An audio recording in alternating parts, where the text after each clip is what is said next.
നിർവ്യാജം ഖേദം പ്രകടിപ്പിക്കുന്നു. താൻ പറഞ്ഞതിൽ തെറ്റിദ്ധരിച്ച് തൻ്റെ ഉദ്ദേശശുദ്ധിയെ മനസ്സിലാക്കാതെ ആർക്കെങ്കിലും വേദനയോ പ്രയാസമോ ഉണ്ടാക്കിയിട്ടുണ്ടെങ്കിൽ നിർവ്യാജം ഖേദം പ്രകടിപ്പിക്കുന്നു, പ്രസ്താവന പിൻവലിക്കുന്നു.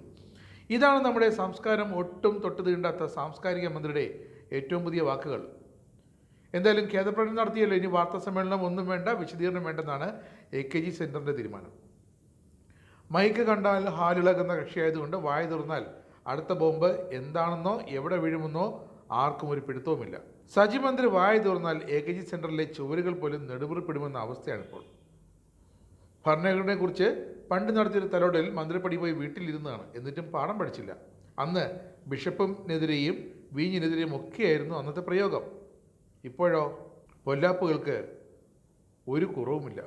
കാസർഗോഡും മലപ്പുറത്തും ജയിച്ചവരെ നോക്കിയാൽ വർഗീയ ധ്രുവീകരണം അറിയാമെന്നായിരുന്നു സജി ചെറിയാൻ്റെ ഇത്തവണത്തെ വിവാദ പരാമർശം. UDF നടത്തുന്ന വർഗീയ ധ്രുവീകരണം എന്താണെന്ന് മനസ്സിലാക്കാൻ തദ്ദേശ തെരഞ്ഞെടുപ്പിൽ മലപ്പുറത്ത് ജയിച്ചവരുടെ പേര് മാത്രം നോക്കിയാൽ മതിയെന്നായിരുന്നു സജി ചെറിയൻ പറഞ്ഞത്. അപ്പോൾ ഒരു സംശയമുണ്ട്, മലപ്പുറത്തും കാസർഗോഡുമൊക്കെ തോറ്റ LDFകാരും ഇതേ ലിസ്റ്റിൽപ്പെടും. അപ്പോൾ അവിടെയെല്ലാം BJP ജയിച്ചു വരണമെന്നാണ് സജി ചെറിയൻ പറയുന്നത്.